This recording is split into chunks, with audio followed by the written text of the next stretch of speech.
And we are in a deep, deep hole. We're probably going to have to extend this fund drive for another week that we're in such a deep hole. So, you know, we can shorten this up if we can, if you haven't called in yet and you do today, it'll help. I mean, it's like, this is important. This is seriously important stuff.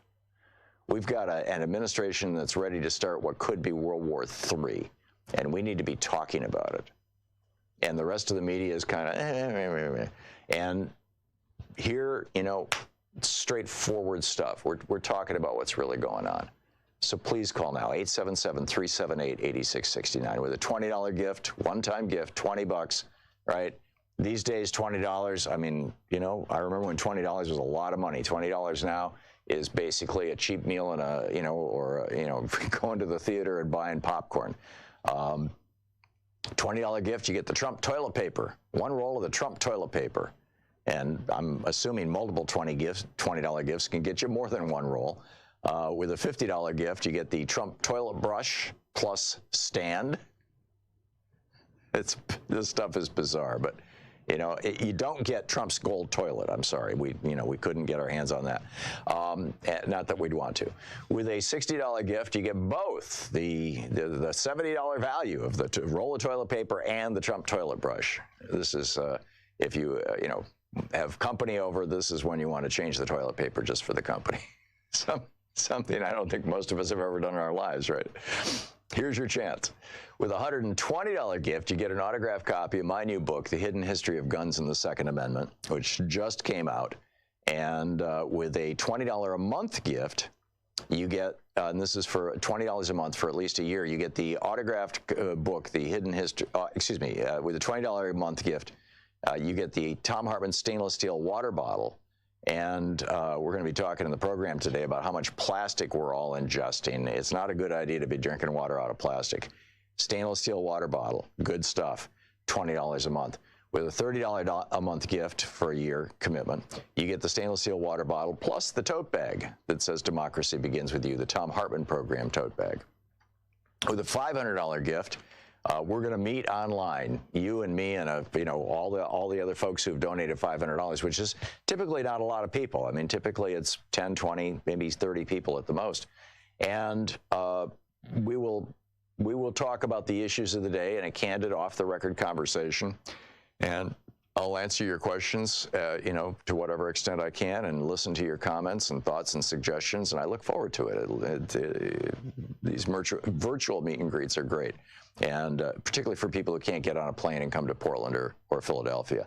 With a $1,000 gift, you're welcome to hop on a plane or drive or whatever. We've had people do all of the above to get to Portland. We don't cover the travel expenses, but I will buy you lunch.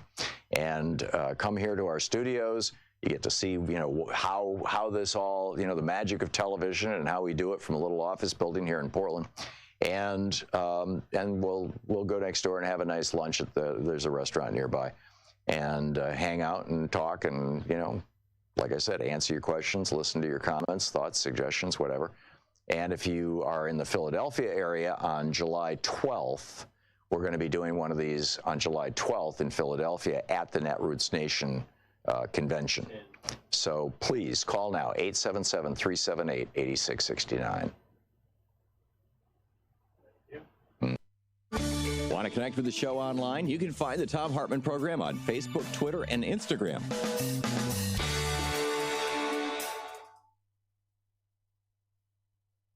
Guns and the Second Amendment. I'll be in New York, Washington, D.C., Portland, Los Angeles, Seattle, San Francisco, Chicago, and Minneapolis. Here I come. More information is available at thomhartmann.com. I believe Louise is updating our homepage to get links to each one of these, but because there a few are there and few aren't. On Sunday, June 23rd, I will be.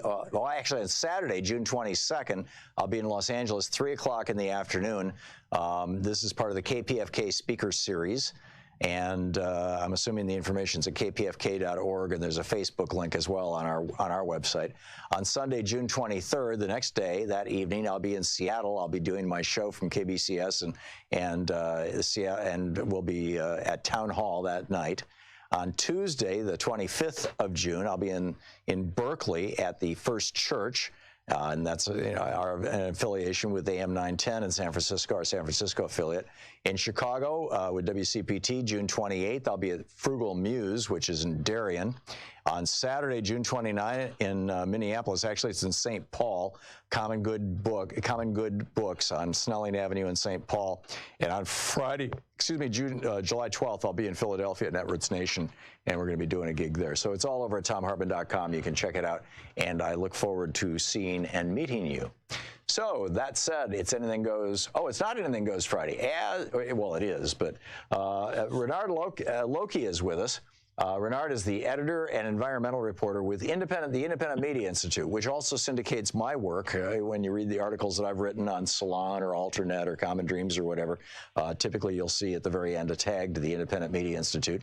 Renard is also a writer for them, and he's got a new piece out. It's the one I printed out is from Salon.com. It's titled "How Indigenous Peoples Won a Landmark Victory Protecting the Amazon from Oil Drilling," but it goes a lot deeper than that. Renard, welcome to the program. Thanks for having me, Tom. Appreciate it. Thanks for joining us. So tell us the story. First of all, frame it. What is the situation before we get into how they tried to solve this problem? Okay. Well, Ecuador, as you may know, sits on a lot of oil. It's their main export. It's basically an oil economy. In 2012, the Ecuadorian government met with indigenous community members in the Amazon forest about developing that land for oil and fossil fuel. Then in 2018, the government divided the rainforest into 16 different oil blocks and then listed it for sale in an international oil auction. That's when the WLRI people, one of 7 different indigenous groups living there, sued the government for making faulty consultations back in 2012. Those consultations fall under what is known as Free Prior Informed Consent, FPIC, and it's guaranteed under international and national law in Ecuador. The judges decided last month that those consultations in 2012 were faulty. They were held in bad faith. The government basically tried to trick the indigenous people into thinking this was something good for them and did not give any indication about any environmental issues that could arise from oil development. So now, currently, that verdict temporarily and indefinitely disrupts the contemplated auctioning of over 7 million acres. That's around 12,500 square miles, roughly the size of Maryland. So it is a massive victory for not only the indigenous people in Ecuador, but also for indigenous people around the world who are facing up against governmental and fossil fuel industry interests trying to develop their land, whether it's for oil or for mining. Now, mind you, the government is appealing, and since my article was published, a date has been set for July 1st. So this is a developing story. So are they appealing to their equivalent of the Supreme Court or their equivalent of a circuit court? I mean, yeah, I guess it's the equivalent of an appeals court in Ecuador, but I don't know if they're going to be able to do it because the Ecuador, as you may know, made history in 2008 when they rewrote their constitution, granting nature rights. Right. So that hasn't been invoked, as far as I know, in this case, but it may be invoked later. So they might be facing a constitutional crisis on 2 fronts. One, that they did not give a free, prior, and informed consent to those indigenous groups, and 2, that they might be running afoul of the rights of nature. Yeah, this is all absolutely fascinating. Renard we're talking with Renard Loki, the editor and environmental reporter with Independent Media, about his article published over at Salon.com on indigenous people winning this landmark victory to protect the Amazon from oil drilling. Is this the sort of thing? Is this? I'm sure a lot of our listeners and viewers are like, "Whoa, that's great information." Is there anything we should be doing or could be doing about this, or is this just letting us know the kinds of ways that we can, or at least in Ecuador, that they're pushing back, indigenous people are pushing back against the oil industry? Actually, there is something we can do. The WLRI Group has started a global digital campaign, basically saying the WLRI territory is not for sale. It's garnered currently over 100,000 signatures.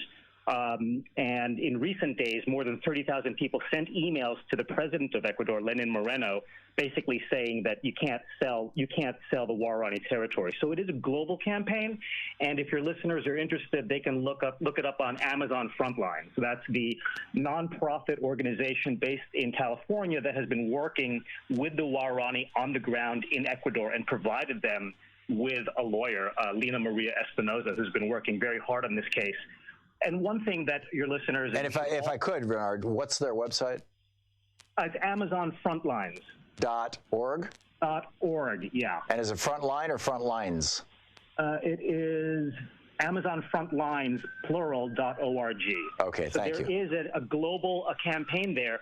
And what your listeners should also know is that the global campaign is probably going to be a little more interesting right now because in March, Lenin Moreno, the president of Ecuador, signed a $4.2 billion loan agreement with the International Monetary Fund, part of which is earmarked for the energy sector. But the IMF managing director and chair, Christine Lagarde, said a key objective of this agreement is quote, protecting the poor and most vulnerable segments in society, unquote. So there is going to be a little bit of international feel in looking into what they're doing with this money, and is it going to be earmarked for sustainable energy? Fascinating stuff. Earmarked for oil. So there's a lot of touch points here, and it crosses across the globe. That's fascinating. Bernard Loki, the website the article is over at salon.com. He writes for the Independent Media Institute. The article is How Indigenous Peoples Won a Landmark Victory Protecting the Amazon from Oil Drilling. Bernard, thanks for dropping by today. Thanks for having me, Tom. Appreciate it. My pleasure. Great talking with you. Bernard Loki. Back to Anything Goes Friday. Jack in Petaluma, California. Hey, Jack, what's on your mind today? Good morning, Tom. You and I are about the same age, right around 68. Yeah, 70. So we're a couple of old farts. What's up, Jack? Well, I want to know, do you think we could build an interstate highway system today? No, there's not. I know we could. There's not a single Republican who would be willing to borrow the kind of money that Dwight Eisenhower borrowed to build the interstate highway system. And for that matter, when Eisenhower did that, our national debt was way less than even $1 billion. It was just a few hundred million. Exactly. Well, actually, it was after World War II. It might have been in today's dollars. It might have been the equivalent of a couple of billion, but it got largely paid down throughout the 50s and 60s. But anyhow, Jack, sorry, I'm going off on a tangent here. What's your point? My point is, during that same time, you and I, as young labor, we paid for not only that, we also paid for the Vietnam War. We paid for the end of Gemini and the beginning of Apollo space program. Yeah. And we also, not only that, we built the strongest military. Yeah, and there was also, this was the tail end of the TVA, the tail end of the Rural Electrification Administration, the tail end of the Rural Telephony Administration that brought, electricity and telephones to people in rural communities that the private sector was unwilling to serve because it wasn't profitable. We paid for all those things, Jack. You're absolutely right. And then in the 60s, the Johnson administration rolled out Medicare and Medicaid and a bunch of poverty programs that cut poverty in the United States by almost 50% over the next decade, and so much of that has been rolled back by Reaganism and by this austerity and neoliberalism that we've been living under ever since 1981 without respite. Even the two Democratic presidents we've had since then have not been able to reverse it, and the Republicans certainly will have nothing to do with reversing it as long as they have control of any of the, of the three bodies or any of the three branches of government, the four bodies, basically, the Supreme Court, the White House, the House, or the Senate, the latter two comprising the legislative branch. Exactly. Yeah.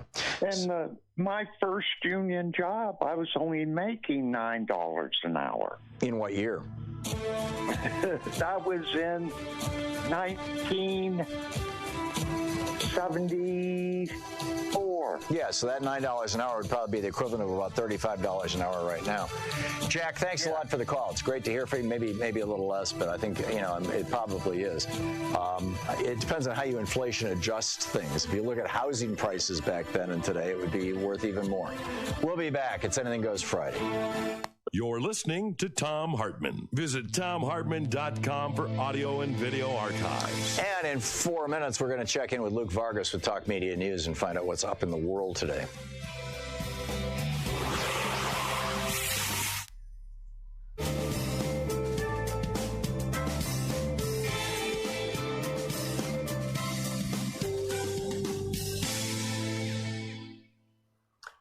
And welcome back. Harry in Aurora, Colorado. Hey, Harry, thanks for watching us on Free Speech TV. What's on your mind today? Hey, Tom. Hi. It's good to talk to you. Thank you. Back at you. I wanted to thank you for your book reviews.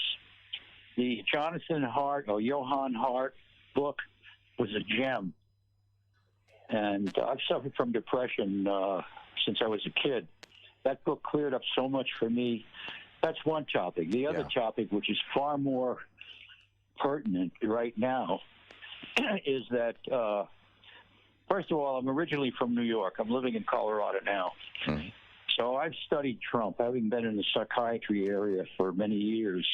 And this guy is insane. I mean, literally totally gone. Literally, he is both a sociopath and a malignant narcissist. And I used to say it looks like, or I think, or but there is such a broad consensus across the spectrum of psychological professionals. We've had psychologists on this program, psychiatrists. I was once rostered as a psychotherapist.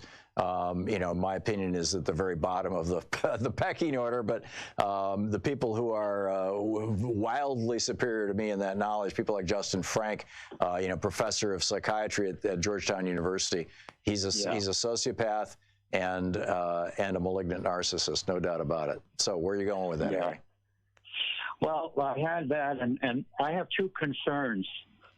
My biggest concern, first of all, I'm having a lot of trouble sleeping. I'm 87 years old, and I was born within a couple of weeks of FDR's initial inauguration as president. Wow. So I have lived under that, the Democratic leadership until and it was a golden age from around 1950 to 1980. You could get a job. I mean, it was anybody that didn't work, shame on them, unless they were disabled. Yeah. That was, and then Reagan came in, and he changed the tax code. Even Papa Bush said it was like voodoo. Yep, voodoo economics, yep. So the last thing, and this is the thing that really scares me more than anything else, is if we attack Iran, Trump will declare the War Powers Act, and then I believe we're screwed. Yeah, or he'll declare an emergency. War gives a president even more power. That may trigger World War III, and they're very concerned about that. And I think Trump is getting advice from both sides because he, one day he's like, oh, Iran, terrible, terrible. And then the next day he's like, well, maybe we can talk to them. Maybe we can work with them. And, having a guy who is nuts in the White House makes it a lot more difficult for all of us. And I agree with you. For your sleeping at night, Harry, you live in Colorado. You ought to try some good edibles. So try some pot. But in the meantime, we've got to do everything we can to get Donald Trump replaced. Harry, thanks a lot for the call.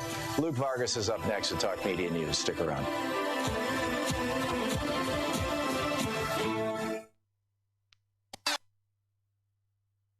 Every day here on the Thom Hartmann program, Louise and I and our team, Sean, Nate, Shira, Dave, Chase, Sue, Nigel, Ron, we all work to put together the very, very best show we possibly can. And there's an enormous amount of work that goes into the show. And one of the things that comes out of that is a lot of content, a lot of specific information that we go through and we dig out and, we want to share with you. And Sue puts that into our newsletter every week. And I think you will, if you don't already receive our newsletter, it comes in email every day, about an hour after we're off the air, or maybe a couple hours after we're off the air. And Sue goes through and pulls literally every link to every story that we talked about and puts it into the newsletter. It's free. We don't sell a list or anything. You complete safety and security. There's no charge. There's no nothing. Just, plug in your email address over at tomhartman.com and you get signed up for the newsletter. It's all fairly obvious. You'll see it on the website. So check it out, tomhartman.com. Thank you. Want to connect with the show online? You can find the Thom Hartmann program on Facebook, Twitter, and Instagram.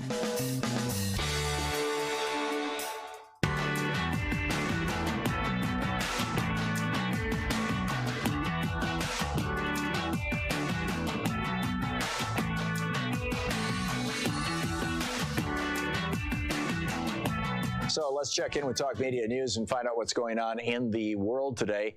This report brought to you by goatsfortheoldgoat.com and Alan Ratner's new book, Loving What You Do. On the line with us is the chief foreign correspondent for Talk Media News.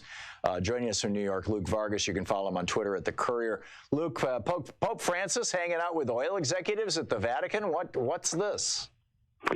Kind of interesting. This is the second attempt by the Vatican, sort of, if you want to think of it as their sort of public health ministry, trying to get together fossil fuel stakeholders. So that's both the oil executives, CEOs of Royal Dutch Shell and BP and Exxon and Chevron and Conoco and everything, but also financial advisory firms like State Street, who counsel people on institutional investments and have a say in whether they divest from fossil fuels or not. So they tried to do this about a year ago and get these executives and financial folks to agree on some positions about carbon pricing and the disclosures that these companies make to their investors and the public about the extent to which they're factoring climate change into their financial modeling. And they failed to do it before. They succeeded today. Again, the real measure of these things is going to be in boardrooms and in investor conferences, and we've seen discouraging obviously practices going back decades, but even right up until this week on that front. And yet, what these executives have signed on the dotted line saying is sort of remarkable. They support carbon pricing. The language used here is that the carbon pricing system, quote, should be set up by governments at levels that incentivize business practices, consumer behavior, research, and investment to significantly advance the energy transformation while minimizing the costs of vulnerable communities. And I have to say, and on disclosure, basically saying you got to be honest about what you got to tell shareholders what you're actually thinking on the inside. And again, actions matter more than words, but I have to tell you, this kind of thing is encouraging to see, a little dismaying in the context of current U.S. politics, but it shows you the convening power of governments and civic organizations like the religious groups like the Vatican. When they want to get people together, these executives will come and they will do it. Right. And you can really embrace cross-cutting solutions to problems like this. Yeah, and it's dismaying. It's a great thing. And the U.S. is not doing that. Yeah, absolutely. And the Vatican is a government as well. I mean, they have a seat at the United Nations. Leo DiCaprio, his new movie on climate change is called Ice on Fire, and it's showing on HBO, and people can watch it for free, even if you don't have an HBO account, by going to hbo.com tonight. And or pretty much anytime. I think it's a watch on demand, and watch it. I helped put this movie together, and I appear in it a couple of times. But his previous movie, which was 2 or 3 years ago, I went to Toronto with him for the film festival, and we did a colloquy on stage together. That movie, he went to the Vatican. He had a long conversation with the Pope. The Pope is in the movie, and my understanding is that the Pope saw the movie and liked it. And it was a very powerful movie about the need for change. And I don't know if Leo had anything to do with the Pope. I think they probably both are reading the same research. But this thing is going. This thing is going. Yeah. So, and I would say the other thing that made me excited about this is that it served to me to be an admission that for all of the efforts by these fossil fuel companies, and we're definitely going to see this in the next election here, to attack candidates who propose big solutions and steps even those that haven't been articulated yet, that are in the vein of the Green New Deal, which say, all right, you're concerned about the cost. Well, that's why we built in social justice-oriented investments, or you're concerned about the differences between rich and poor countries. Well, we have to embrace technology transfer, or all these sorts of things. This is an admission that all of the above approach is actually the right way to do it, even though the funding, again, and the lobbying will be used to point to specific individual problems with an ambitious climate agenda and say, well, the price tag alone is enough to kill it. Oh, the effects on displaced, fossil fuel workers is enough to kill it. This is an admission by the people who know this issue the best that actually that all of the above approach is precisely the way to get this done. So now we have, it seems, a template, a rubric on which to weigh the actual actions that these companies take once they leave behind the moral high ground of Vatican. And in the minute we have left, Luke, what are we hearing? We just heard from the Japanese owner of this tanker, one of these two tankers in the Straits of Hormuz, that they were hit by bullets. These are not mines, and the U.S. government's lying. What else are we hearing? Yeah, the German government has come out and said a little bit more of a diplomatically neutral statement, but saying in and of itself, the U.S. evidence is not enough, that you need to get more outside analysis of what's going on here. I will say, though, in how much time we have left, that the UN ambassadors and others that I've talked to in the last day are telling me two things. One is that they are very much on board with the strategy in which they use diplomatic capital to support the Rouhani government. They do believe that you've got to, at a time when Iran is economically isolated, support them diplomatically. This moderate government, yes. But that when it comes to the IRGC and the elements of the Iranian military, they are very distrustful. And they admit that this is a military element that has a history of using sort of plausible deniability strategies at the core of their work. And so they are mixed on how to respond here, because you don't want to respond in a way that damages your ties with the Rouhani government and things like the preservation of the JCPOA.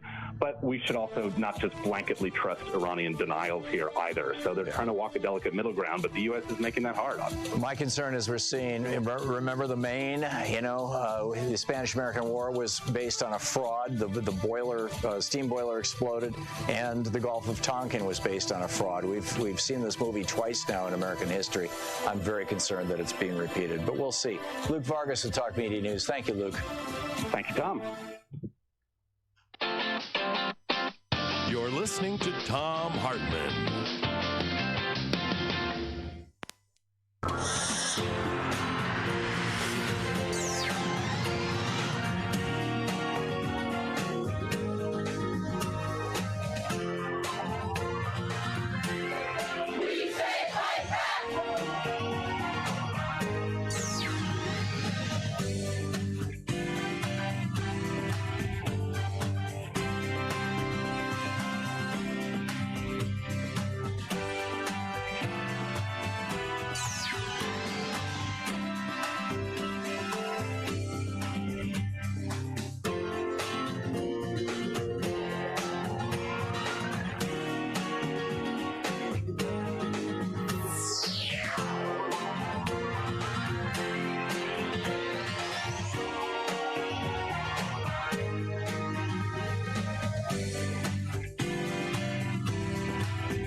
So I was only 13 years old in 1964 when Lyndon Johnson lied to the world and said that the North Vietnamese had blown up the ship, forgetting the name of the ship, in the Gulf of Tonkin.